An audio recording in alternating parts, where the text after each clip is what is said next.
آج ہم ایک خاص طبی تحریر کو سمجھنے کی کوشش کریں گے جو مردانہ بانجھپن اور اس کے لیے تجویز کیے گئے کچھ ہومیوپیتھک علاجوں پر بات کرتی ہے۔ چلیں شروع کرتے ہیں۔ یہ ہے وہ اصل تحریر جس پر ہم بات کرنے والے ہیں۔ ایک بات ذہن میں رہے کہ آگے جو کچھ بھی بتایا جائے گا وہ سب اسی ایک دستاویز سے لیا گیا ہے۔ اچھا، تو سب سے پہلے یہ دیکھتے ہیں کہ یہ تحریر اصل مسئلے کو بیان کیسے کرتی ہے۔ اس میں ایک اصطلاح استعمال ہوئی ہے، مادہ تولید میں خرابی۔ تو آخر اس کا مطلب کیا ہے؟ دیکھیں، اس تحریر کے مطابق اس کے دو مطلب ہو سکتے ہیں۔ پہلا تو یہ کہ منی کا پتلا پن ہو، اور دوسرا یہ کہ اس میں جراثیم یعنی سپرم کی کمی ہو، جو ظاہر بانجھپن کی ایک وجہ بن سکتی ہے۔ اور ایک بڑی دلچسپ بات جو یہ تحریر بتاتی ہے وہ اس حالت سے جڑی ایک خاص علامت ہے۔ وہ کیا ہے؟ جماع میں لذت محسوس نہیں ہوتی۔ چلیں، مسئلہ تو سمجھ آ گیا۔ اب سوال یہ ہے کہ یہ تحریر اس کا علاج کیا بتاتی ہے؟ تو اس میں پہلا طریقہ بتایا گیا ہے الفاز 12x کا۔ تو یہ جو پہلا علاج ہے الفاز 12x، اس کے لیے ہدایت یہ ہے کہ دن میں 4 مرتبہ 5 گولیاں لینی ہے، اور یہ کب تک کرنا ہے؟ تقریباً 15 سے 20 دن تک۔ اس کے بعد ایک ٹیسٹ کروانے کا مشورہ دیا گیا ہے۔ اچھا، تو فرض کریں پہلا طریقہ کام نہیں کرتا، تو پھر کیا؟ یہ تحریر ایک دوسرا راستہ بھی بتاتی ہے۔ آئیے دیکھتے ہیں کہ وہ کیا ہے۔ دوسرا علاج ہے ایگنس کاسٹس کیو۔ اسے مدر ٹنکچر بھی کہتے ہیں، مطلب جڑی بوٹیوں کا ایک بہت ہی طاقتور عرق۔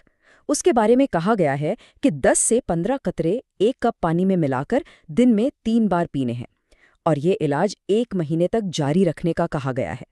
امید کیا ہے کہ اس سے مطلوبہ جراثیم یعنی سپرم پیدا ہونے لگیں گے۔ اب علاج کے ان طریقوں کے بعد یہ تحریر ایک بہت ہی اہم نقطے پر زور دیتی ہے، اور وہ ہے تشخیصی جانچ یعنی ٹیسٹنگ۔ اور یہی وہ فیصلہ کن موڑ ہے۔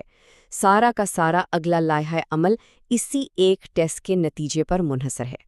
تو 1 مہینے کے علاج کے بعد جب ٹیسٹ ہوگا تو 2 ہی باتیں ہو سکتی ہیں، یا تو مطلوبہ سپرم موجود نہیں ہوں گے یا پھر وہ موجود ہوں گے، اور ان دونوں صورتوں میں یہ تحریر بالکل الگ الگ ہدایات دیتی ہے۔ تو پہلے اس صورتحال کو دیکھتے ہیں جب ٹیسٹ کا نتیجہ مثبت آتا ہے، یعنی سپرم موجود ہیں۔ ایسی صورت میں اس تحریر کے مطابق علاج کو آگے جاری رکھنا ہے۔ اب بات صرف فرد واحد کی نہیں رہی۔ تحریر کے آخری حصے میں جوڑے کو ایک ساتھ کچھ خاص ہدایات دی گئی ہیں۔ یہ حصہ بہت اہم ہے کیونکہ یہاں مشترکہ ذمہ داری کی بات کی گئی ہے۔ تحریر کہتی ہے کہ مرد کے ساتھ ساتھ عورت کو بھی مزید 1 مہینے تک علاج جاری رکھنا چاہیے، اور اگر بیوی کو لوکوریا یا رحم جیسے کوئی مسائل ہیں تو ان کا بھی علاج ہونا چاہیے۔ اور پھر ایک بہت بڑا دعویٰ کیا گیا ہے کہ اگر مرد کی منی اعلیٰ معیار کی ہو تو وہ عورت کے بانجھپن کے مسائل پر بھی قابو پا سکتی ہے۔ تو اگر اس پوری تحریر کا نچوڑ نکالا جائے تو ایک ہی مرکزی پیغام سامنے آتا ہے، اور وہ ہے تشخیص کی اہمیت۔ اور یہ سب کچھ ہمیں ایک بنیادی سوال پر لا کر کھڑا کر دیتا ہے۔ آخر کوئی بھی علاج شروع کرنے سے پہلے ایک مکمل اور درست تشخیص اتنی ضروری کیوں ہے؟ یہ سوال نہ صرف اس تحریر کا خلاصہ ہے، بلکہ یہ صحت کے کسی بھی معاملے میں ایک ذمہ دارانہ سوچ کی طرف بھی اشارہ کرتا ہے۔